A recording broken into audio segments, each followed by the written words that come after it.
வணக்கம் நேயர்களே, நான் உங்கள் மணிகண்டன் பிரபாகரன். பக்தி யுகம் சேனல் மூலியமா உங்க சந்திக்கல மிக்க மகிழ்ச்சி.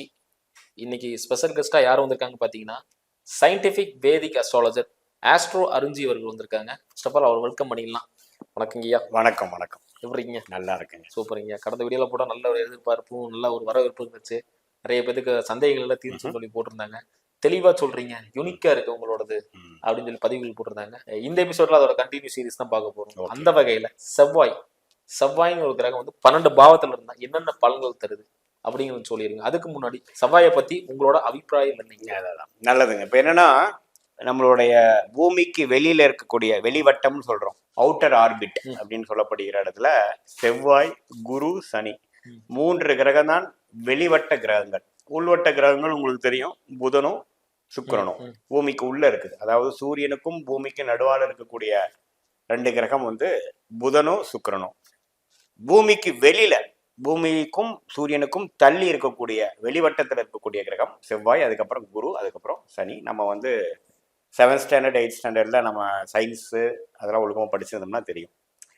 ஸோ அந்த பூமிக்கு அடுத்த கிரகமாகிய செவ்வாய், இங்கிலீஷ்ல மார்ஸ்ன்னு சொல்றோம், அதுக்கு நம்ம ராக்கெட்ல அனுப்புறோம். சமீபத்தில் நீங்கள் கேள்விப்பட்டிருப்பீங்க, நம்ம அனுப்புகிறோம். அந்த பிளானட் பார்த்தீங்கன்னா ரெட் ஹாட் பிளானட்னு சொல்கிறோம். சிகப்பு நிற நல்ல சூடான ஒரு பொருட்கள் நிறைந்த ஒரு கேஸ் நிறைந்த ஒரு கிரகம்தான் வந்து செவ்வாய்.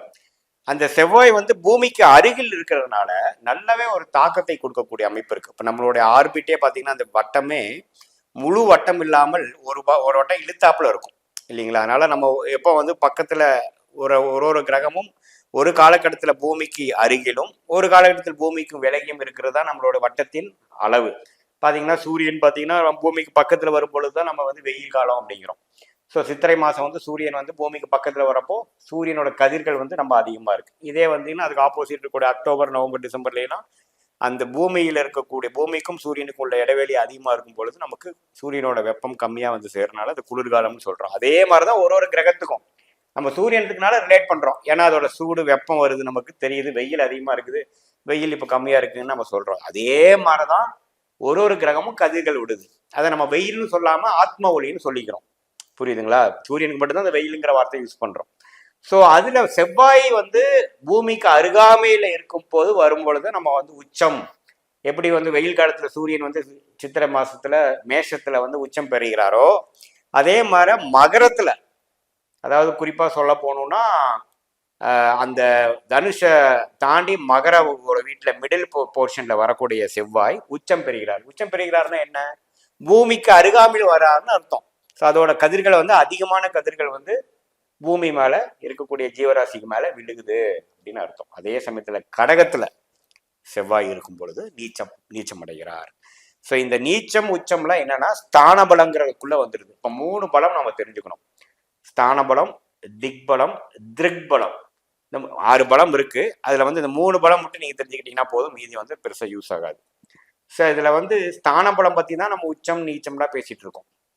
அதே மாதிரி சார் 2க்கு நடுவால் என்ன சார்? உச்சங்கிறது ரொம்ப ஸ்ட்ராங்கு, நீச்சங்கிறது வலு கம்மி. 2க்கு நடுவால் என்னென்ன இருக்குன்னா நட்பு. இப்போ பார்த்தீங்கன்னா செவ்வாய்க்கு எந்தெந்த கிரகம் பிடிக்குமோ அந்த கிரகத்தின் வீட்டில் இருக்கும்பொழுது ஆட்டோமேட்டிக்காக நட்புல தான் இருப்பார். செவ்வாய்க்கு பிடித்த கிரகம் என்ன? சூரியன். அவர் பிடிக்கும். எப்படி சார்? என்ன சார் பிடிக்கும்னா என்ன சார் அர்த்தம்? அது என்ன 2 பேரும் என்ன ஃப்ரெண்டா பிடிக்கிற ஒரு மனுஷனா பிடிக்கும் பிடிக்காது இல்ல. நெருப்பு ராசி. நெருப்பு ராசி. அதோட கேஸ் ஃபார்மேஷன் வந்து 2 ஒத்து போற தன்மை இருக்கிறதுனாலதான் கடவுள் அந்த நம்மள இந்த தெய்வ சாஸ்திரத்தை அருளிய பெரியவர்கள் ஞானிகள் வந்து அது நட்பு பகைங்கிற உறவுல சொன்னா நம்ம புரிஞ்சுப்போங்கிறதுக்காக சொல்றாங்க ஒழிய நீங்க அப்படி எடுத்துக்கூடாது. ஸோ சூரியன், செவ்வாய், குரு இந்த 3 கிரகமும் பார்த்தீங்கன்னா நீங்க ராகு கேதுல கேதுவையும் சேர்த்திக்கலாம், அதே சமயத்துல சந்திரனையும் சேர்த்திக்கலாம். இந்த சூரிய, சந்திரன், குரு, செவ்வாய், கேது இதெல்லாமே ஒரு அணிகள், ஒரு மாதிரியான நேச்சரான பிளானட்ஸ். ஸோ செவ்வாய் வந்து சூரியனோட வீடாகிய சிம்மத்தில் இருக்கிறப்போ நட்பு. செவ்வாய் வந்து சந்திரன் வீட்டில் இருக்கிறப்போ நீச்சம் ஆயிடுறாரு. என்னதான் பிடிச்ச வீடா சந்திரனா இருந்தாலும் பூமி விட்டு விலகி போயிடுறாரு. ஸோ நீச்சம் ஆயிடுறாரு. சரி, அதே சமயத்துல செவ்வாய் வந்து தனுசு மீனங்கிற குருவோட வீட்டில் இருந்தாலும் நல்ல நிலைமையில தான் இருப்பார். செவ்வாய் நல்லாதான் பலன் கொடுக்கும். செவ்வாய் திசை நல்லா தான் இருக்கும். புரியுதுங்களா? ஸோ இதுதான் வந்து நட்பு. இதே வந்து செவ்வாய்க்கு பிடிக்காத வீடு என்ன? பிடிக்காத கிரகம் என்ன? சனி. சரி. நீங்க ஒரு ஜாதகத்துல பார்த்தோன்னா சனியும் செவ்வாயும் சேர்ந்துருக்கு, சனி செவ்வாய் நேரில் பார்த்துருக்குன்னா நீங்க ஒரு ரெட்டிங்ல சொல்லி போட்டுக்கணும். எப்படி நீங்க டீச்சரா பேப்பர் திருத்துறப்ப ரெட்டிங்ல போடுவீங்க பாத்தீங்களா, அது மாதிரி ரெட்டிங்ல அது வந்து கொஞ்சம் பார்க்க வேண்டிய விஷயம், தவறான ஒரு சேர்க்கை, தவறான விஷயம். அது என்ன பாதிக்குதுங்கிறது டீப்பா பார்க்கணும், ஏன்னா அது ராங் காம்போ. ஸோ அதே மாதிரி செவ்வாய்க்கு ஆகாத கிரகம் ஒன்னொன்று என்ன? அமைதியா இருந்தாலும் பார்க்கறதுக்கு ஒண்ணுமே பிரச்சனை இல்லாத மாதிரி இருந்தாலும் பெரிய பிரச்சனை கொடுக்கக்கூடிய கிரகம் புதன். செவ்வாயும் புதனும் சேரக்கூடாது, ஏன்னா ரெண்டு பேரும் எதிர்மறையான கிரகங்கள். புதனும் செவ்வாயும் நண்பர்கள் கிடையாது, ஸோ அது பகை. ஸோ செவ்வாயும் புதனும் சேர்ந்ததுன்னா செவ்வாய்க்கு பரவாயில்ல ஓரளவுக்கு, ஏன்னா செவ்வாய் வந்து சுபகிரகமாகிய புதனால கொஞ்சம் திருட்பலம் பெறுகிறார், ஒளி பெறுகிறார். ஆனா புதன் தசை புதன் புக்தி கஷ்டம், பிரச்சனையா இருக்கும். ஒரு கடன் வந்துரும். ஆமா, ஏன்னா அது வந்து இப்போ அதோட புதனின் பலன்களாகிய புத்தி கூர்மை, படிப்பு, அறிவு, நுணுக்கம், டாக்குமெண்டேஷன், தகவல் தொடர்பு, பேச்சு திறமை, சமயோகித புத்தி, சர்வீஸ் மைண்டடு எதுவுமே சரியா வராது. ஏன்னா அதுக்கு பிடிக்காத கிரகத்தோட கர்மாவின் அடிப்படையில் ரெண்டு சேர்ந்து பிறந்துட்டோம் நம்ம. ஸோ பையன் கொஞ்சம் படிக்க மாட்டேங்கிறான்னா, ஆமா சார் உட்காடுறான் சார், நோட் புக்கே வச்சுட்டு இருக்கிறான், 2 மணி நேரம் ஆனாலும் அதே பேஜ் தான் நிற்குது, என்ன நினைக்கிறானே தெரியல சார். அதுக்கு தான் பிரச்சனை. செவ்வாய் வந்து அஃபெக்ட் ஆகுது சார். அவன் அகாடமிக்லாம் கொண்டு வரணும்னு நினைக்காதீங்க, அவர் வந்து டிப்ளமோ போட்டுருங்க, 11th 12th ஸ்கோர் பண்ணி போவாங்கிறது கொஞ்சம் கஷ்டம், மார்க்ஸ் வாங்க முடியாது. ஆனால் மற்ற கிரகம் அவருக்கு கைவித்தையை கொடுக்கக்கூடிய சனியோ, ஒரு மெக்கானிக்கல் ஒர்க் பண்ணக்கூடிய செவ்வாய் சனியோ, மற்ற கிரகங்கள்லாம் கொஞ்சம் நல்லா இருக்கும் பட்சத்தில் அதில் போய் தொழிலை ஜெயிச்சுக்கலாம். எல்லாரும் படிச்சு தான் முன்னேறணும்னு அவசியம் இல்லை, எல்லாரும் மார்க் எடுத்து தான் முன்னேறணும்னு அவசியம் இல்லை. ஸோ அது மாதிரி நம்ம ஜோதிட பலன் கொடுப்போம். ஸோ பொதுவாக பார்க்கும் பொழுது செவ்வாய் நட்பு கிரகத்தோட சேர்ந்து இருக்கும் பொழுது நல்ல பலன்களும், நட்பு கிரகத்தின் வீட்டில் இருக்கும் பொழுது நல்ல பலனும். அதே மாதிரி நட்பு, நான் அந்த புதன் பற்றி சொல்றப்போ புதனோட வீட்டில் இருந்தாலும் நல்லது இல்லை. மிதுனத்தில் இருக்கிற செவ்வாய் நல்ல பலன் கொடுக்காது, கன்னியில் இருக்கிற செவ்வாயும் நல்ல பலன் கொடுக்காது. ஏதாவது கன்னி செவ்வாயினே சொல்லுவாங்க. கன்னி செவ்வாய் இஸ் நாட் குட், ஏன்னா அதுக்கு பிடிக்காத புதனோட வீட்டில் இருக்கு. பட் அது குருவின் பார்வையில் இருக்காரு அப்படின்னா விஷயம் மாறும். அதெல்லாம் டீப்பா போறப்ப நமக்கு தெரியும். பொதுவா மேலோட்டமா சொல்லுங்க சார்னா, புதனோட வீட்டுக்குள்ள இருக்கக்கூடிய செவ்வாய் சரியில்லை. அதே சமயத்துல சனியோட வீடு அவருக்கு பிடிக்காத வீடுகளா இருந்தாலும் உச்சம் பெறுகிறார் மகத்துல, கும்பத்துல பகை பெறுகிறார், அவ்வளவுதான். அதே சமயத்துல சுக்கிரனாகிய வீடு, சுபகிரகமாகிய குரு வீடு, சுக்கிரனோட வீடு ரிஷபம், துலாம் அல்லது தனுசு, மீனத்தில் இருக்கும் பொழுது நார்மலான ஒரு சுபகிரகத்தோட வீட்டுக்குள்ள இருக்கிறப்ப திருட்பலம் கிடைக்கும், ஒரு சுபத்துவம் கிடைக்கும், சுபர்களோட தாக்கம் இல்லையா. ஸோ அதனால அது நல்ல பலன் தான் கொடுப்பார். ஸோ இதுதான் செவ்வாயோட நார்மலான ஒரு ஸ்தான பலம். நட்பு, பகை, நீச்சம், உச்சம் அப்படிங்கிற ஒரு விஷயம். அதுக்கப்புறம் அதுக்கு திக்பலத்தை பார்க்கணும். திக்பலம்னா என்னன்னா, நீங்க லக்னம் இல்லாம திக்பலம் பத்தியே பேசக்கூடாது. ராசிக்கு திக்பலம் எல்லாம் பார்க்க முடியாது. நீங்க என்ன லக்னம், ஃபார் எக்ஸாம்பிள் நீங்க சிம்ம லக்னமா இருக்கீங்கன்னா சிம்ம லக்னத்துல இருந்து 10ஆம் இடம் என்னன்னு நீ தேடணும், என்னணும் பண்ணதுக்கப்புறம் உங்களுக்கு வந்து ரிஷபம் தான் 10ஆம் வீடு வருதுன்னா அதுல செவ்வாய் இருந்தாருன்னா ரொம்ப நல்ல விஷயம். லக்னத்துல இருந்ததுன்னா அது வருவோம். லக்னத்துல இருந்ததுன்னா அந்த செவ்வாயின் குணம் என்ன? நம்ம ஒரு ரெட் ஹார்ட் பிளானட்னு பார்த்தோம். ரெட் ஹார்ட் பிளானட்னா ஒரு கோபத்தையும் உத்வேகத்தையும் தைரியத்தையும் வீரத்தையும் கொடுக்கக்கூடியது. அந்த செவ்வாய் லக்னத்துல இருந்து குருவின் பார்வையில் இருந்தாருன்னா விவேகமா இருப்பாப்புல, ஷார்ப்பா இருப்பாப்புல, எண்ணக்கூடிய திங்கிங்லயும் செயல்பாடுலையும் ஷார்ப்பா இருக்கும். அதே செவ்வாய் சனியால் பார்க்கப்பட்டு அப்படிங்கிறப்போ என்ன ஆகும்னா, சம்டைம்ஸ் வந்து அவருக்கு திடீர்னு சில விஷயங்கள் முன்னெச்சரிக்கை இல்லாம சில இதெல்லாம் பண்ணிடுவார். ரொம்ப ஓஸ்ட் பண்ண முடியாம சில விஷயங்கள், அது குறிப்பா செவ்வாய் திசை சனி திசை நடக்கும் பொழுது அது வேலை செய்யும். எல்லா நேரத்திலும் எல்லாமே வேலை செய்யாது அவரோட அமைப்பு. அப்புறம் அது எந்த 7ஆம் பாவம் 8ஆம் பாவம் 7ஆம் பாவத்துக்கு சம்மந்தப்படுதுங்கிறப்போ அந்த திருமண விஷயத்துல அது மாதிரி சில விஷயங்கள் கொடுக்கும். பட் பொதுவா செவ்வாய்ங்கிறது உத்வேகத்தையும் தைரியத்தையும் ஒரு கோபத்தையும் தானுங்கிற உணர்வையும் கொடுக்கக்கூடியது. செவ்வாய் பலமா இருக்கிறவங்க, ஆர்மியில சேர்றவங்க, போலீஸ்காரரா வர்றவங்க, தண்டிக்கிறவங்க, ஏன் செக்யூரிட்டியா இருக்கிறது கூட நீங்க செவ்வாய் இல்லாம செக்யூரிட்டி ஆக முடியாது. இல்லைன்னா அது ஒரு வேலையா சார், சும்மா உட்காந்துட்டே நின்றுட்டே வாங்கணும் சார், அது எனக்கு ஒத்து வராது சார் அப்படிம்பாங்க. இந்த ஹோட்டல்காரத்தூர் வந்துருங்களா? ஹோட்டல், ஆமா. ஒன்று வந்து காவல் சம்மந்தப்பட்டது, இதெல்லாம் வந்து விளையாட்டு, உடல் ஸ்ட்ரென்த் வச்சு பண்றது எல்லாம், ஆர்மி இதெல்லாம். அப்புறம் ஹோட்டல்லையே பாத்தீங்கன்னா செவ்வாய்னா என்ன, ஹோட்டல்னு சும்மா எடுத்துக்காம எதனால செவ்வாய் ஹோட்டல் லிங்க் பண்றாங்கன்னா, சூடா ஒண்ணு வந்து வீரத்தை சொன்னோம், ஒண்ணு வந்து சூடு, ஏன்னா அது ரெட் ஹாட் பிளானட். ஸோ சூடு அப்படிங்கிற விஷயம் வந்து சூடா ஒரு ஒரு பொருளை நீங்கள் வந்து பரிமாறுறீங்க, விற்கிறீங்க அப்படிங்கிறப்போ அது வந்து செவ்வாயின் காரத்துவம். ஸோ நீங்கள் ஒரு ஆரிய பவன் மாதிரி சாம்பார் ரசம் தயிர் பண்ணுறது செவ்வாயோட காரத்துவம் கிடையாது, அது சுக்கிரனோட ஆதித்யம். ஒரு ஃபாஸ்ட் ஃபுட் சென்டரு, பேல்பூரி, சாட்டு, அது மாதிரி பர்கரு, இது எல்லாமே உங்களுக்கு ஃப்ரிட்ஜிலேருந்து எடுத்து கொடுக்காம சுட சுட வந்து கொடுக்குறான். நீங்கள் அப்படியே ஆறாவதுக்கு முன்னாடி சாப்பிட்டாதான் நல்லா இருக்கும் அப்படிங்கிற என்ன பொருள் இருந்தாலும் சரி, அந்த பொருள் எல்லாமே செவ்வாயின் காரத்துவத்துக்குள்ள தான் வருது. ஸோ ஒருத்தர் பார்த்தீங்க, ஒருத்தர் ஹோட்டல் நடத்தி ரொம்ப கஷ்டப்பட்டு இருந்த ஒரு கிளையண்ட், இப்போ அவருக்கு செவ்வாய் பலமாக இருந்தது, சுக்கிரன் நல்லா இல்லை. ஸோ செவ்வாய் நல்லா இருக்குது இல்லையா, நீங்கள் ஹோட்டல் என்ன பண்ணுறீங்கன்னா இது மாதிரி ஆரிய பவனில் தான் சப்ளை பண்ணுறேன், எல்லாம் லாஸு சார், சம்பளம்லாம் போக ஒன்றும் நிற்க மாட்டேங்கிறப்ப நீங்கள் ஏன் வந்து ஒரு ஃபாஸ்ட் ஃபுட் பண்ணக்கூடாது, அந்த சைடுலேயே நீங்கள் ஒன்றும் குழப்பாதீங்க, நான் சொல்கிறது கரெக்டானு செக் பண்ணி பாருங்க அப்படின்ட்டு முன்னாடி வந்து ஒரு முதல்ல ஒரு 4 to 6, 7 மணிங்கிற அந்த பக்கத்தில் காலேஜஸ்லாம் இருக்குது சார், ஒன்றும் ஓட மாட்டேங்கிறாங்க. நீங்கள் இது மாதிரி ஒன்று பண்ணுங்க, சூடாக விற்கிற மாதிரி பண்ணுங்க. ஏன் டீ போண்டா இதெல்லாம் பண்ணுங்கன்னா அவர் 2 மாதத்துக்குள்ள சொல்றாரு, சார் ஓரளவுக்கு எல்லாமே வந்துருச்சு, நான் டோட்டலாகவே இது மாற்றிலான் இருக்கிறேன், சூப்பராக ஓடுது சார் அப்படின்னா. இதுதான் அவரோட கர்மா. ஸோ ரெட் ஹாட் பிளானட்டுங்கிற சூடாக விற்கும் பொருட்கள் தைரியம், உத்வேகம், உடல் பலம் எங்கெங்கே யூஸ் ஆகுதோ அது எல்லாமே இதுவும் யூஸ் ஆகும். அப்புறம் செவ்வாயின் எடுத்த ஆயுதம் நீங்கள் நான் வச்சுக்கிறது வீரம், அந்த தைரியம், சூடு, அதுக்கப்புறம் ஆயுதம். கையில் யார் யார் ஆயுதத்தை யூஸ் பண்ணுறாங்களோ எல்லாத்துக்குமே செவ்வாய் நல்லாயிருக்கும். ஸோ இப்போ பார்த்தீங்கன்னா ஆயுதத்தை யூஸ் பண்ணி சிக்கன் ஸ்டால் நடத்துகிறாங்க, வெட்டுறாங்க, 1/2 கிலோ கொடுங்க சாருங்கிறோம், நம்ம வந்து கோழியை நமக்கு முன்னாடியே பார்த்து வெட்டுறாங்க பண்ணுறாங்க, அதுக்கும் செவ்வாய் நல்லா இருக்கும். ஆனால் செவ்வாயோட எந்த அளவுக்கு பாவகிரகமாகிய ராகு சனி சேர்ந்துருக்காரு அப்படின்னு பொறுத்திருக்கு. இல்லை ராகு சனிலாம் சேரல சார், செவ்வாயை குரு பார்க்குறாரு, ஆனால் செவ்வாய் தான் நீங்கள் சொன்ன மாதிரி சாண பலம் இருக்குது, மகரத்தில் உச்சம் பெற்றிருக்கிறாரு, ஆனால் குரு பார்வையில் இருக்காருன்னா அந்த கத்தியை வச்சுட்டு ஆப்ரேஷன் பண்ணி சங்கம் பண்ணுற மாதிரி டாக்டராக வருவாங்க. ஸோ கையில் வெப்பன் யூஸ் பண்ணுறவங்க எல்லாமே கையில், அதாவது ஈவன் ஓரளவுக்கு செவ்வாய் நல்லா இருக்குது சார் அவன் ஜாதகத்தில், ஆனால் இருக்கிறதே செவ்வாய் தான் நல்லது, ஆனால் அந்த அளவுக்கு பிரமாதமாக இல்லை, ஒரு குறை இருக்குது, அதாவது உச்சம் இல்லை, பகை பெற்று தான் அவர் வந்து கொஞ்சம் நல்லா இருக்கிறாரு அப்படின்னா. ஏன் டெய்லர் இருக்காங்கல்ல, கையில கத்திரி வச்சு டெய்லரிங் பண்றவங்க, ஏன் நம்ம சலூன் பண்றாங்கல்ல கத்திரி, கை விளையாடுது சார் அவனுக்குன்னு யார் யார் சொல்றீங்களோ அவனுக்கு செவ்வாய் வந்து இருக்கும். துப்பாக்கியில் சுடுறது எல்லாமே வந்து செவ்வாய் தான். ஏன்னா செவ்வாய்ங்கிறது ஆயுதத்தை ஏந்தக்கூடிய ஒரு கிரகத்தின் ஒரு ஜாதகருக்கு அந்த அம்சத்தை கொடுக்கக்கூடியது. எப்படி சுக்கிரன் வந்து அழகை கொடுக்குதுன்னு சொல்ற மாதிரி செவ்வாய்னாவே கையில வந்து இது. இப்போ நீங்க ஒரு பாகுபலி படம் பார்த்துருப்பீங்க, அது எல்லாரும் யாரும் பார்க்காம இருக்க முடியாது, ஏன்னா அந்த அளவுக்கு ஃபேமஸ். பார்ட் 1 பார்ட் 2 வந்தது.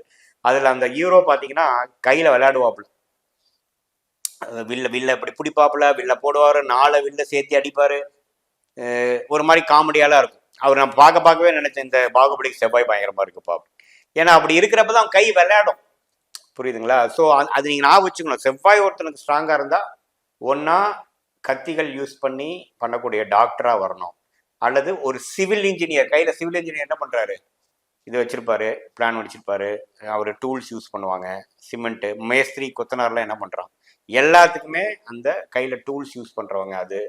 அப்புறம் ஈவன் மெஷினிங் டூல்ஸ் அது மாதிரி சில அப்பாரட்டஸ்லாம் யூஸ் பண்றவங்க அவங்க. அப்புறம் விளையாட்டு வீராங்கனை என்ன பண்றாங்க, பேட் எடுத்து அடிக்கிறாங்க கையில. அவங்களே போன பல ஜென்மத்துக்கு முன்னாடி பிறந்திருந்தாங்கன்னா அவங்க போர் வீரரா இருந்திருப்பாங்க. இப்போ வந்து அவங்க போர் வீரரா இருக்க வேண்டிய அவசியம் இல்லை, எல்லாரும் போர் வீரராக முடியாது, ஏன்னா இப்போ உலக போர்ல ஒன்றும் நடக்கிறது இல்லை. ஸோ அந்த உலக போர் அதுக்கு பதிலாக இப்போ என்ன கையில பண்றாங்க, கையில வந்து ஆயுதத்துக்கு பதிலாக பேட் வச்சு பேட்மிண்டன் வீராங்கனை, கிரிக்கெட் வீராங்கனை, இப்போ பார்த்தீங்கன்னா நிறைய ஃபேமஸான சில ஸ்போர்ட்ஸ் பீப்புளெலாம் கூட நான் கன்சல்ட் பண்ணியிருக்கிறேன், ரஞ்சி டிராஃபில் விளையாடுறோம், அவங்களுக்குலாம் பார்த்தீங்கன்னா செவ்வாய் பலபலன்னு இருக்கும், கண்ணை மூடிட்டு சொல்லலாம்.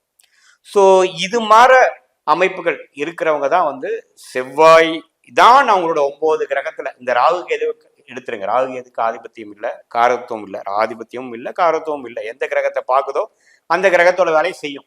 ஏன்னா அவங்க சாயா கிரகம், திடப்பொருள் இல்லாத கிரகங்கள், ஒரு இன்விசிபிள் பாயிண்ட். எல்லா கிரகம் இப்படி போகுதுன்னா அந்த கிரகம் ஆப்போசிட்ல போகும். ஆனா இந்த ராகுக்கு எதை விட்டுட்டு அந்த மீதி 7 கிரகத்துல செவ்வாய் தான் சார் உள்ளதுலேயே பரவாயில்ல. என் சார்ட்ல ஸ்தான பலத்திலையும் பரவாயில்ல, திக் பலத்திலையும் பரவாயில்ல, திருப்பலம், இந்த 3ஐயும் கூட்டி கழிச்சு பார்த்தோம்னா இவர் தான் நம்பர் 1ல இருக்கிறாரு அப்படின்னா செவ்வாயின் வேலை தான் செஞ்சாகணுங்கிறது தான் பலன். சூப்பர் சார், ரொம்ப டீட்டெயிலாவே சொல்லியிருந்தீங்க, தெளிவா சொல்லியிருந்தீங்க.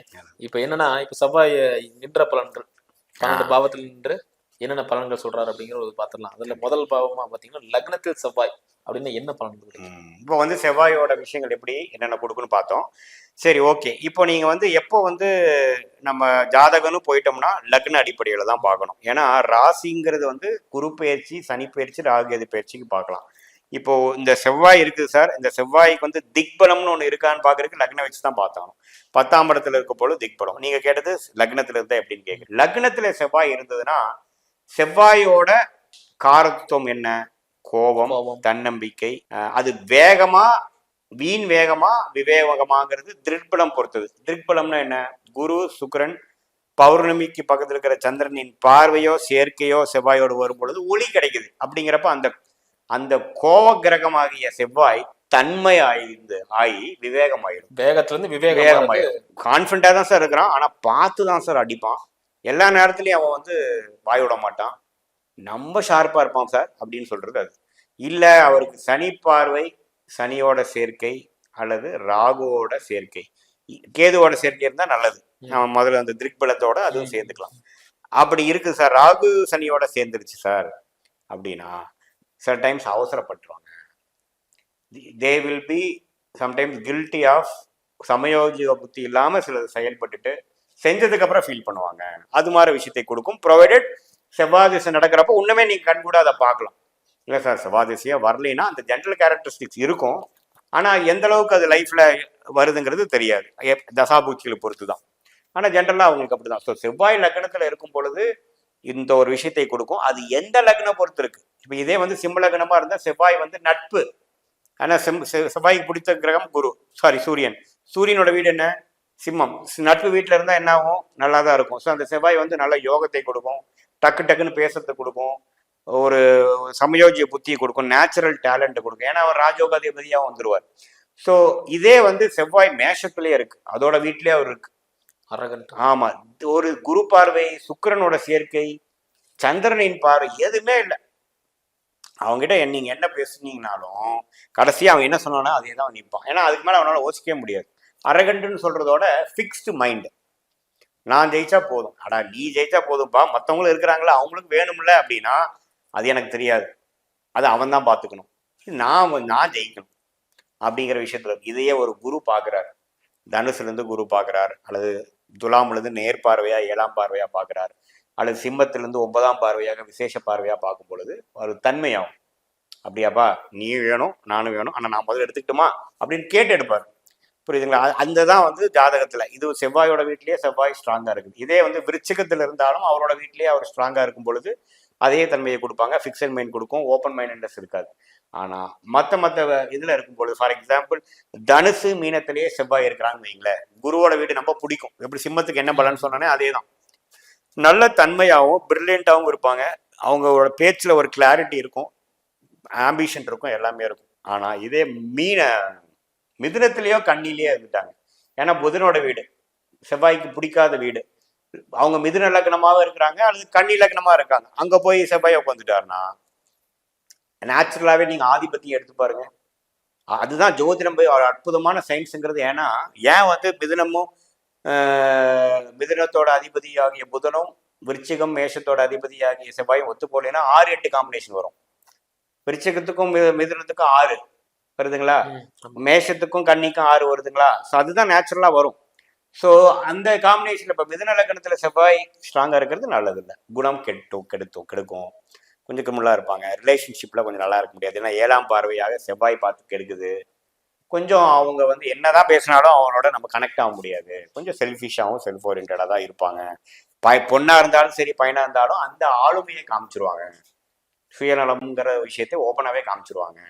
அவன் வாயாலேயே அவங்க கெடுவாங்க. இப்போ கண்ணியில செவ்வாய் இருந்ததுன்னா ஃபிக்ஸ்டு மைண்ட் இருக்கும், அவங்க என்ன இருந்தாலும் மாற்ற மாட்டாங்க. அவங்களுக்கு ஆல்ரெடி ஒரு மைண்ட் செட் இருக்கும். ஓப்பன் மைண்டா உலகம் ஒரு போக்குல இருந்தாங்கன்னா இவங்க வேற போக்குல இருப்பாங்க.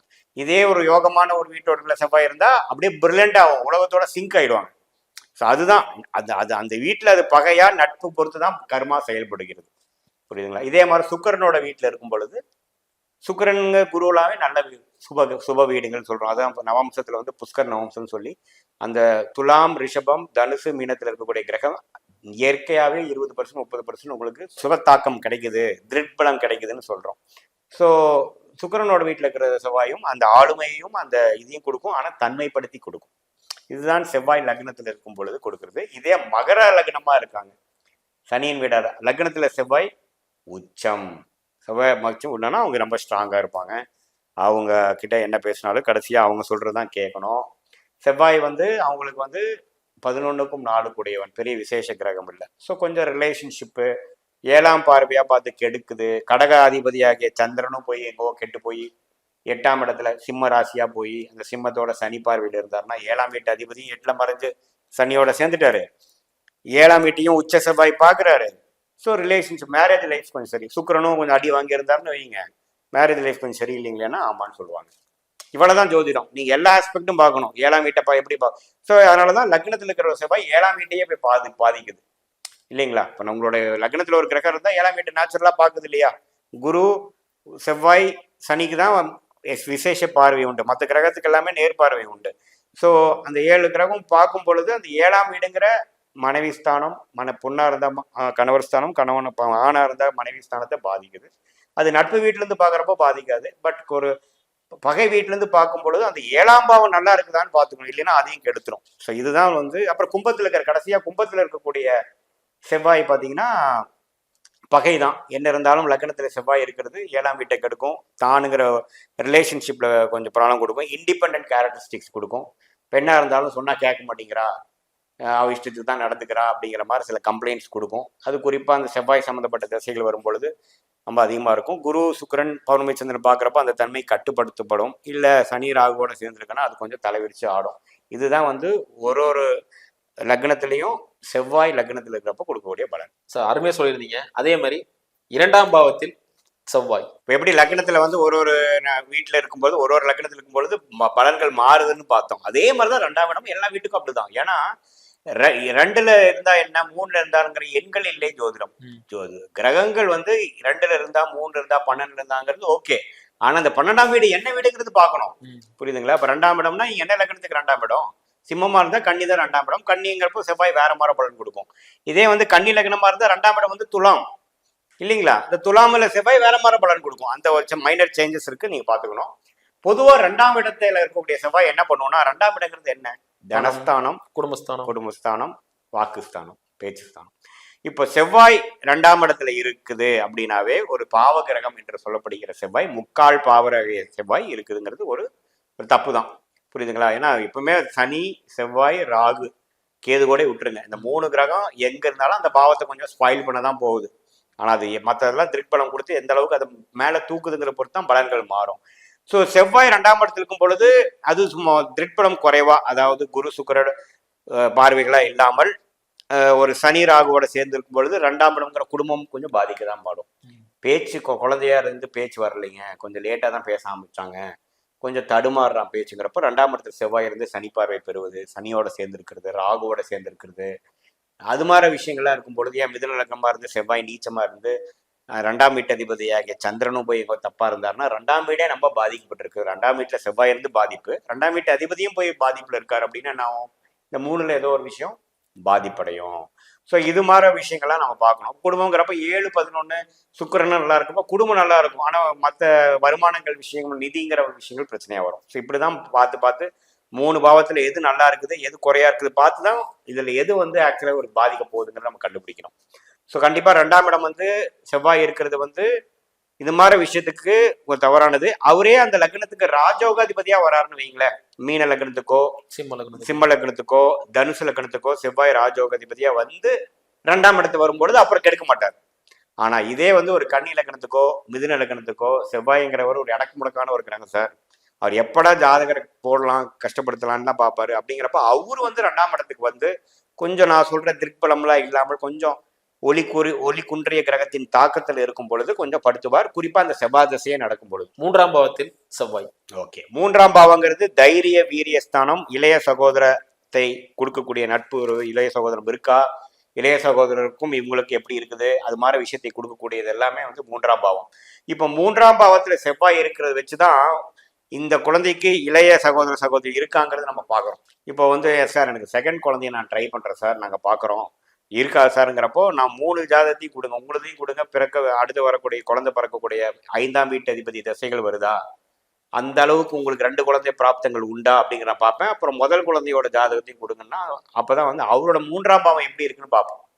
அவங்களுடைய 3ஆம் பாவத்துல வந்து செவ்வாய் இருக்கிறது ஒரு குறை தான். எதுக்கு? இன்னொரு குழந்தை, இன்னொரு தம்பி பாப்பாவோ தங்கச்சி பாப்பாவோ பிறக்கிறதுக்கு ஒரு குறை தான். ஏன்னா செவ்வாய்ங்கிறது முக்கால் பாவர், புரியுதுங்களா? ஆனா அது மட்டும் ஆன்சர் கிடையாது. 3ஆம் பாவாதிபதி எப்படி இருக்கிறாரு, 3ஆம் பாவத்தை குரு ஏதோ பாக்குறாராங்கிறதெல்லாம் வச்சு நிறைய காம்பினேஷன் வச்சு தான் பார்க்க முடியும். அப்புறம் இன்னொன்று பார்த்தீங்கன்னா தைரியம் இல்லாமல் இருக்கும். 3ஆம் பாவத்திலேயே செவ்வாய் இருக்கும் பொழுது, முக்கால் பாவம் இருக்கும் பொழுது தைரியத்தை குறைக்கும்.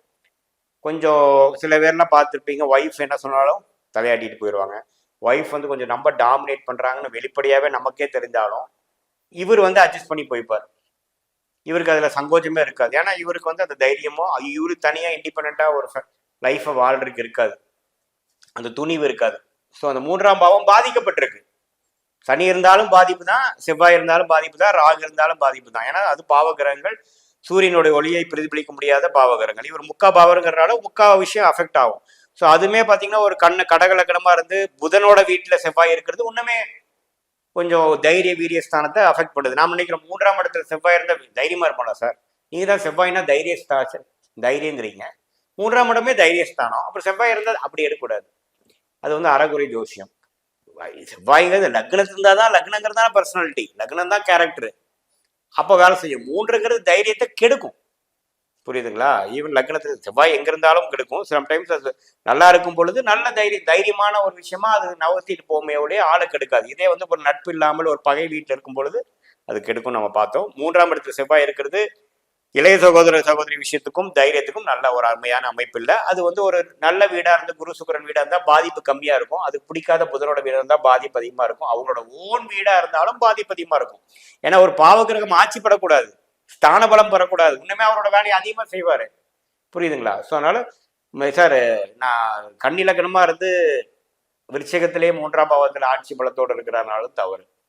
அதே சமயத்துல கும்பலக்கணமா இருந்து 3ஆம் இடத்துல மேஷத்திலேயே செவ்வாய் ஆட்சி பலமா இருந்தாலும் தவறு. எதுக்கு தவறு? குழந்தை இளைய சகோதரிகளுக்கு தவறு, தைரிய வீரியத்துக்கு தவறு. இதுதான் நம்ம தெரிஞ்சுக்கணும். 4ஆம் இடத்தில் செவ்வாய். 4ஆம் இடம்ங்கிறது பாத்தீங்கன்னா உயிர் காரத்துவத்துல தாயார் எடுத்துக்கலாங்க. உயிர் இல்லாத ஜட காரத்துவத்துல மூவபிள் இம்மூவபிள் ப்ராப்பர்ட்டிஸ் சொல்றோம். சொத்துக்கள், அசையும் அசையாத சொத்துக்கள், இது மாதிரி சுகத்தையும். உயர்கல்வி ஏதோ வருங்களா அந்த 4ஆம்? உயர்கல்வியும் வரும், அடிப்படை கல்வியும் வரும். கல்விங்கிற ஸ்தானமே வந்து 4ஆம் இடத்துல பாத்துக்கலாம்.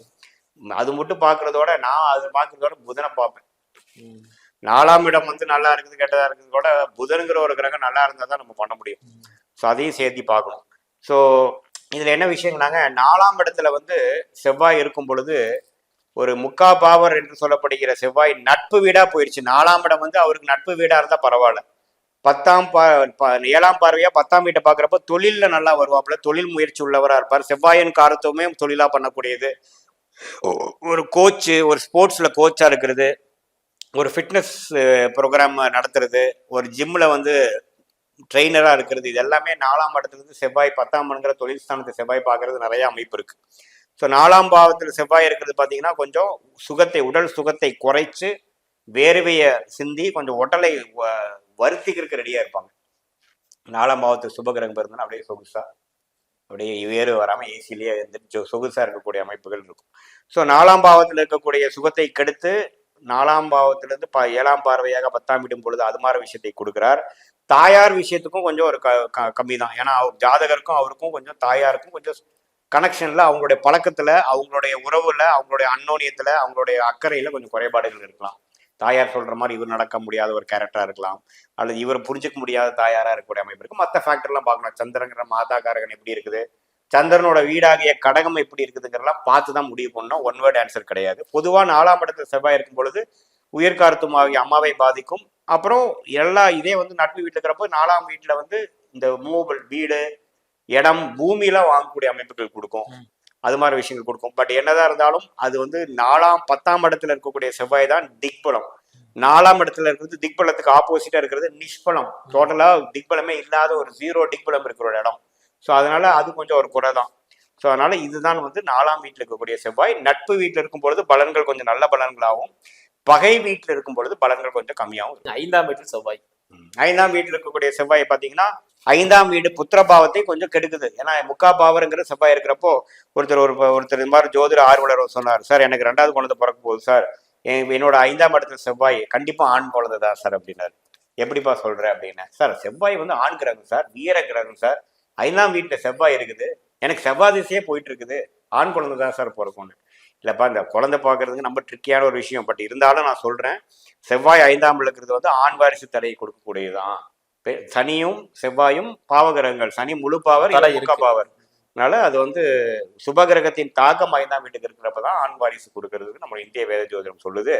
அதனால நான் உனக்கு உனக்கு பிடிக்குதோ பிறந்துட்டு போட்டு, பட் ஜோதிட பிரகாரம் நீங்க அனலைஸ் பண்ணி சொல்லுங்க சார்னு சொன்னீங்கன்னா, முக்காபாவர் என்று சொல்லப்படுகிற செவ்வாய் காவாசி தான் சுப பலனை கொடுக்குமே ஒழிய முக்காபாகம் பாவகிரகம் தான் கொடுக்கும். அதனால 2வதுமே உனக்கு பெண் குழந்தை பிறக்கிறதுக்கு வாய்ப்பு இருக்கு. மைண்டு கொஞ்சம் ஓப்பனா வச்சுக்கப்பானே. கரெக்டா 2வது குழந்தை பெண்ணா தான் பிறந்தது.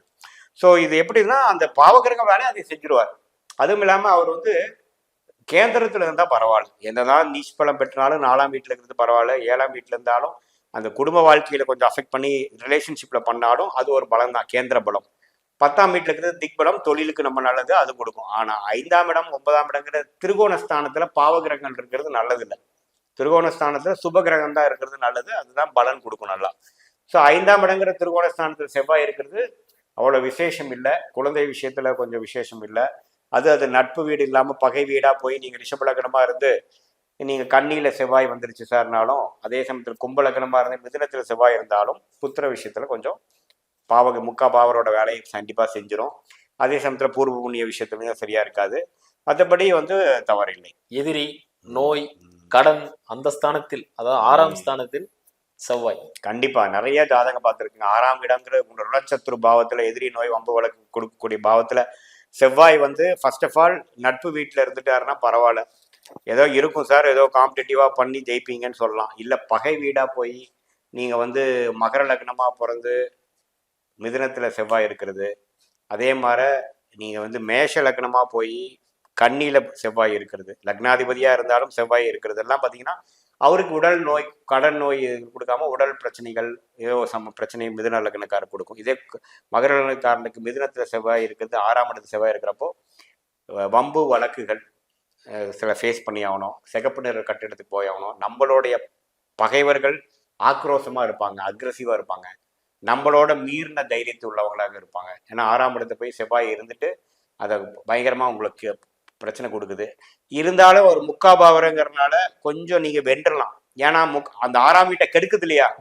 நம்ம என்ன பேசணும், சனியா இருந்தாலும் செவ்வாயா இருந்தாலும் ராகு வந்தாலும் இருக்கும் இடத்தை கெடுப்பாருன்னு பேசணும். அது நம்ம கன்சிஸ்டண்டா பேசணும் கடைசி வரைக்கும்.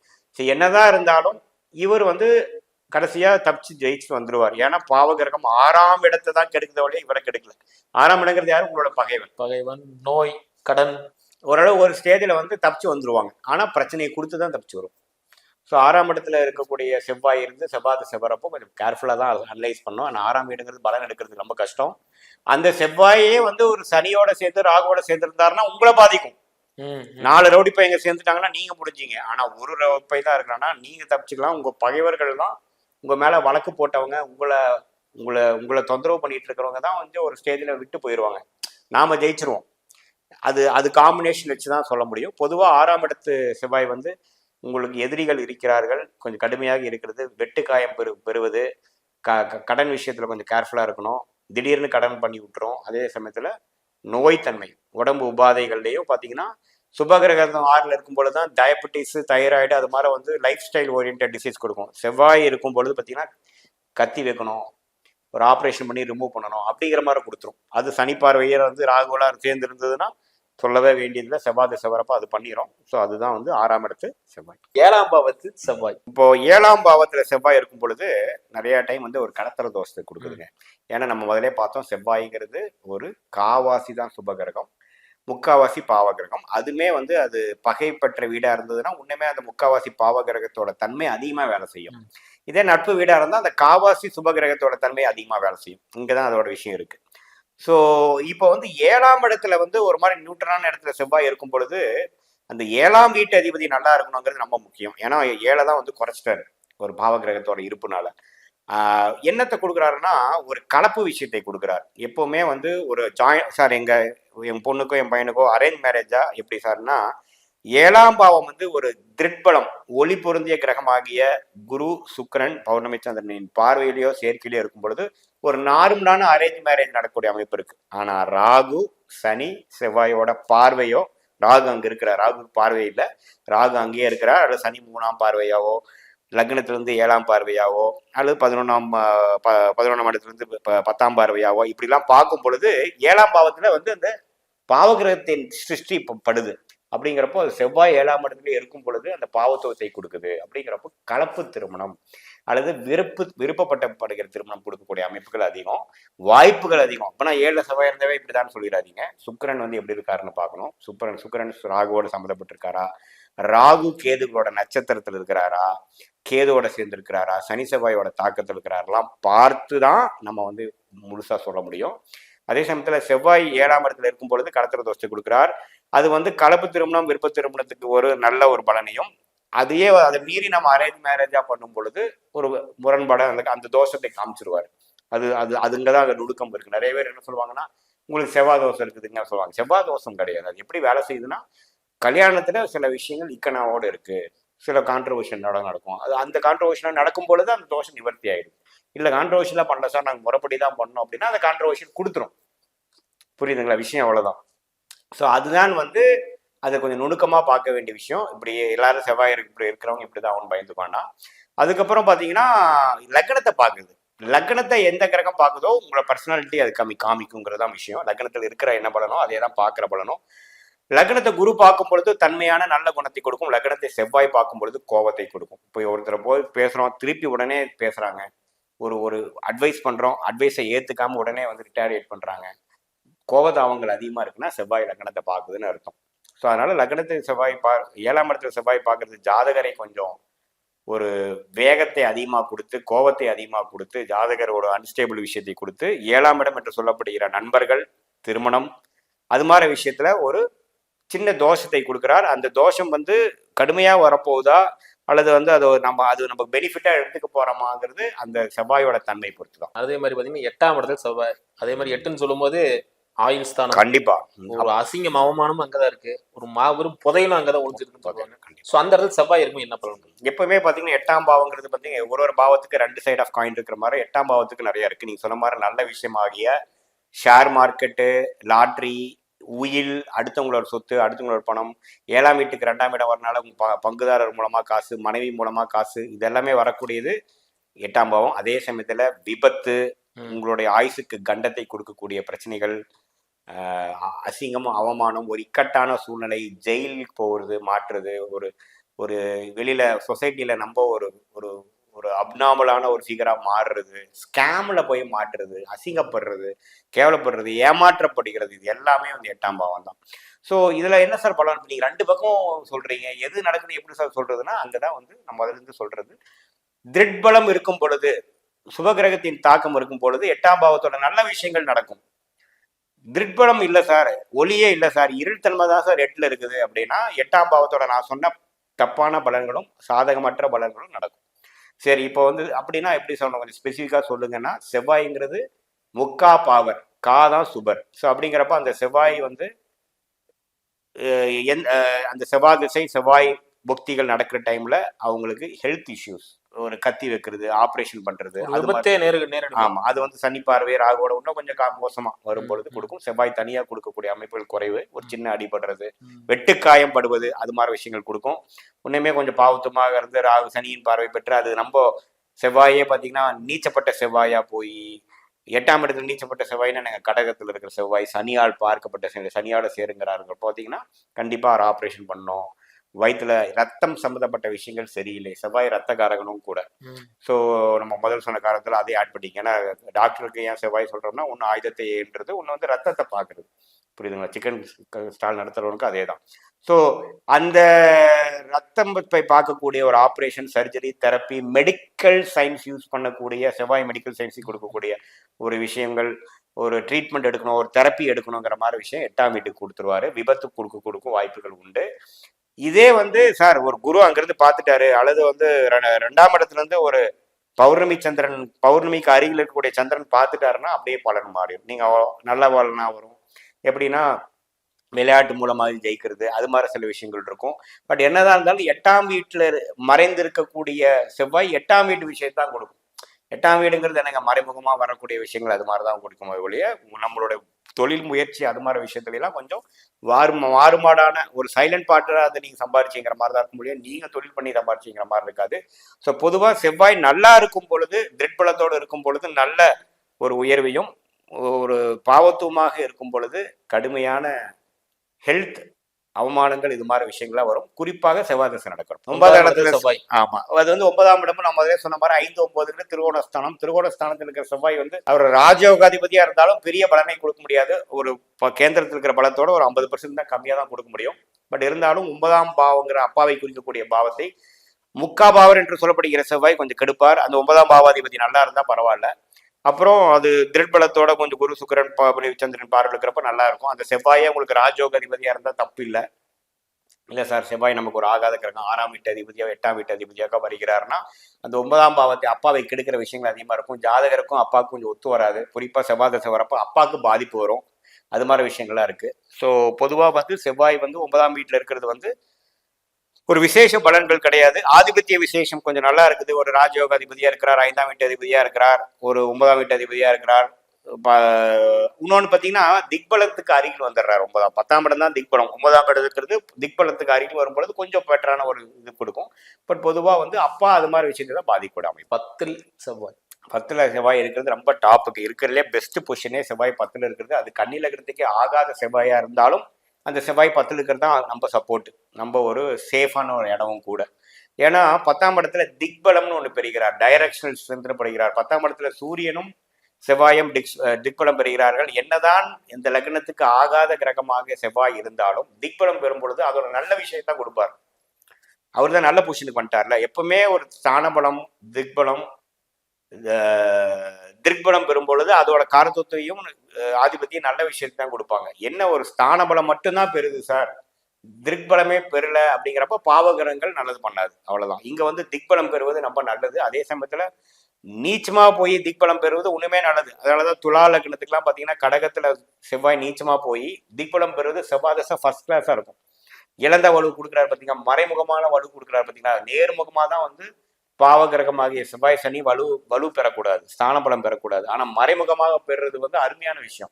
அதனாலதான் மறைந்த செவ்வாய் சிம்ம லக்னத்துக்கு செவ்வாய் வந்து உச்சம் பெறாரு மகரத்துல, 6ஆம் வீட்டுல உச்சம் பெறுறது ரொம்ப நல்ல விஷயம். இப்போ ரஜினிகாந்த் அவர் ஜாதகம் பார்த்தீங்கன்னா சிம்ம லக்னமா இருந்து 6ஆம் இடத்துல செவ்வாய் உச்சம், சந்திரமங்கல் யோகம், சந்திரனும் அங்கதான் இருந்து மகராசியா இருக்கிறாரு. அது ஒரு பெரிய ஸ்டார் அது. ஸோ அது மாதிரி அதே வந்து 7ஆம் இடத்துல செவ்வாய் இருந்தா அது கொடுக்காது, புரியுதுங்களா? ஸோ ஒன்னா திக்பலத்துல 10ஆம் இடத்துல இருக்கணும், அல்லது மறைந்து உச்சம் பெறணும், நேர்முக வலு பெறக்கூடாது. ஸோ 10ஆம் இடத்துல பெறுவது தொழில் முயற்சிக்கு நம்ம நல்லா இருக்கும். நான் பிசினஸ் மேன் ஆவாங்க, அல்லது நான் கம்பெனியில ஒர்க் பண்றாங்க, எம்ப்ளாய்மெண்ட்ல தான் இருக்குன்னா team leader, manager, general manager, department head, HOD அது மாதிரி ஆகக்கூடிய அமைப்புகள் கொடுக்குவார். அதுக்கு வேணுங்கிற உத்வேகத்தையும், வேலைன்னு வந்துட்டா வேலைக்காரங்கிற மாதிரி ஒர்க் பண்ண கொடுப்பார். இப்போ நேரத்துக்கு 9 மணிக்கு போயிட்டு 6 மணிக்கு வரதுலாம் இல்லாமல் அந்த வேலையை முடிக்கிற வரைக்கும் ஒர்க் பண்ணணுங்கிற ஒரு பேஷனை கொடுக்கக்கூடிய அம்சம் தான் வந்து செவ்வாய். அது எந்த லக்னக்காரர்களாக இருந்தாலும் சரி. 10ஆம் இடங்கிற செவ்வாய் ஃபர்ஸ்ட் கிளாஸ். 11ல் செவ்வாய் 11ஆம் இடங்கிறதுல இருக்கிறது வந்து தப்பு இல்லை. பட் மூத்த சகோதர சகோதரிகளை குறிக்கக்கூடிய அந்த 11ஆம் பாவத்தை செவ்வாய் இருக்கிறது அதுக்கு சில தோஷத்தை கொடுத்த ஜாதகருக்கும் அவங்களுக்கும் சில முரண்பாடுகளை கொடுக்கும். ஏன்னா செவ்வாய் முக்கா பாவராக இருக்கிறார். அது நட்பு வீடு இல்லாமல் பகை வீடாக இருந்தால் உண்மையே தாக்கங்கள் அதிகமும். அது சனி ராகுவோட சேரும் பொழுது, சனி பார்வை பெறும் பொழுது உண்மையே 11ஆம் பாவம் கெட்டு வரவேண்டிய லாபத்தில் சில குறைபாடுகள் இருக்கலாம். 2வது திருமணம் என்று சொல்லப்படுகிற விஷயங்களும் கொஞ்சம் பெருசாக நல்லா இருக்காது. அதே சமயத்தில் மூத்த சகோதர விஷயங்களும் சரியா இருக்காது. பொதுவாக ஃப்ரெண்ட்ஷிப் சர்க்கிள் என்று சொல்லப்படுகிற நம்மளோட சோஷியல் லைஃப் வந்து கெட்டிருக்கும். ஸோ அது மாதிரி இருக்கிற செவ்வாய் வந்து அது கொஞ்சம் குரு பார்வையிலையோ ஒரு நல்ல சந்திரன் ஒளி பொருந்திய சந்திரனின் பார்வையிலையோ சுக்கரனோட சேர்ந்துட்டாருன்னா அந்த பலன் மாறும். ஸோ 11ஆம் இடத்துல இருக்கிற செவ்வாய் வந்து தப்பு இல்லை. இறுதியா சொல்லணும்னா 12ஆம் இடத்துல செவ்வாய், 12ஆம் வீட்டுல செவ்வாய் பார்த்தீங்கன்னா 12ஆம் இடத்துல இருக்கும் பொழுது என்னன்னா 12ஆம் வீடே பார்த்தீங்கன்னா விரயஸ்தானம், சயன அயனஸ்தானம், நம்மளோட கழிக்கக்கூடிய தூக்கம் வர வேண்டிய, வெளிநாடு போகக்கூடிய, நம்ம லக்னத்தோட ஒளியே படாத ஒரு இடம் தான் 12ஆம் இடம். ஸோ லக்னத்தோட ஒளியே படாத இடமாகியது பார்த்தீங்கன்னா நம்ம ஊர் விட்டு ஊர் போகிறது, ஒரு விரயத்தை பண்றது, ஒரு சுப விரயமா இருக்குதா அல்லது அசுப விரயமா இருக்குதா, எந்த விஷயத்தையும் கழிக்கிறது, ஒரு திருமணமான முறிகிறது, எல்லாமே வந்து விலகி போகிற ஒரு பாவம் தான் 12. ஸோ அந்த 12லயே செவ்வாய் இருக்கிறது பார்த்தீங்கன்னா அந்த 12ஆம் விஷயத்தை வந்து கொஞ்சம் குறைக்கும். ஏன்னா சுபகிரகமாக வந்து எந்த இருந்தாலும் வளர்த்தும், பாவகிரகம் எந்த மாதிரி இருந்தாலும் குறைக்கும். ஸோ அந்த அடிப்படையில் செவ்வாய் 12ஆம் இடத்துல இருக்கிறது பார்த்தீங்கன்னா கொஞ்சம் செலவு பண்ணுறதுல கொஞ்சம் கஞ்சனா இருப்பாங்க. தூக்கத்தில் வந்து உடனே தூங்க முடியாமல் கொஞ்சம் சிரமப்படுறவங்களா அங்கே இருப்பாங்க. அப்புறம் வந்து அந்த அந்த செவ்வாயே பார்த்தீங்கன்னா ஒரு 4க்கும் 9 கூடையவனா இருந்தால் 12ல போகிறது ஒரு வீக். அம்மாவுக்கும் அப்பாவுக்கும் ஜாதகருக்கு சப்போர்ட் கிடைக்காம போறதுக்கும் வீக் ஆகும். ஸோ அந்த 12ஆம் இடத்துல இருக்கக்கூடிய செவ்வாய் எந்த ஆதிபத்தியம் பெற்றிருக்குதோ அந்த ஆதிபத்தியம் கொஞ்சம் வீக் ஆயிடும் இல்லைங்களா? ஏன்னா 12ஆம் இடத்துக்கு போயிடுச்சுங்க இல்லைங்களா? அது தவறு. ஸோ அதுதானே வழியே அது 12ஆம் இடத்துல இருக்கிற செவ்வாய் வந்து ஒன்றும் விசேஷம் இல்லை. ஒரு செவ்வாய் திசை நடக்குது, அவரே ராஜயோக அதிபதியா இருக்கிறார் அப்படிங்கிறப்ப நீங்க ஒன்றில சிம்ம லக்னமா பிறந்திருக்கீங்க, செவ்வாய் கடகத்துல நீச்சமா இருக்குது. பட் இருந்தாலும் குரு பார்வை மகரத்துல இருக்கிற குரு பாக்குறாரு, செவ்வாய் திசை நடக்கிறப்போ வெளிநாட்டுல போய் ஓகோன்னு ராஜயோகத்தோட வாழ போறீங்க. புரியுதுங்களா? ஸோ அதுதான். ஸோ அந்த செவ்வாய் உங்களுக்கு என்ன ஆதிபத்தியம் பெற்றிருக்கிறார், அந்த செவ்வாய் யாரால பார்க்கப்படுகிறார், எப்படி பண்றாரு, ஒளி பொருந்திய கிரகமாக இருக்கிறாரா அல்லது ஒளி குன்றை கிரகமா ராகு சனி பார்வையோ சேர்க்கையிலோ இருக்கிறனால இருக்கிறாராங்கிறது பொறுத்து தான் அந்த செவ்வாய் உங்களுக்கு என்ன கொடுக்குங்கிறது இருக்கு. அப்புறம் ஸ்தான பலம் நீச்சமா இருக்காரா உச்சமா இருக்கிறாராங்கிறது ரொம்ப முக்கியம். கண்டிப்பா வந்து அது திக்பலத்தை இழந்துடுறாரு. என்ன 11ஆம் இடம் வரைக்கும் திக்பலம் கொஞ்சம் வேலை செய்யும். 12ங்கிறப்போ அது முழுசா இறங்கிரும். என்னதான் இருந்தாலும் 12ஆம் வீட்டுக்கு செவ்வாய் வருது, செவ்வாயின் காரத்துவத்துக்கு கொஞ்சம் கம்மி தான், பலவீனம் தான். சூப்பருங்க. ரொம்ப தெளிவா டெப்தாவே சொல்லிட்டீங்க. இந்த செவ்வாய்னா என்ன, செவ்வாய் என்ன பண்ணும், என்ன தொழில் கொடுக்கும், அதுவும் செவ்வாய் வந்து என்னென்ன பார்வை இருந்தா எப்படி நெகட்டிவா வேலை செய்யும், எந்த பார்வை இருந்தா கொஞ்சம் சூட்சமா வேலை செய்யும் அப்படிங்கிறத டெப்தாவா சொல்லியிருந்தீங்க. மக்களுக்கு இது வந்து ரொம்ப உந்துதலா இருக்கும் நான் நம்புறேன். ஸோ இதே மாதிரி இன்னொரு காணொலி சந்திக்கும் வரை உங்களிடமிருந்து விடைபெறுவது உங்கள் மணிகண்டன் பிரபாகரன். நன்றி, வணக்கம். வணக்கம் ஐயா. வணக்கம்.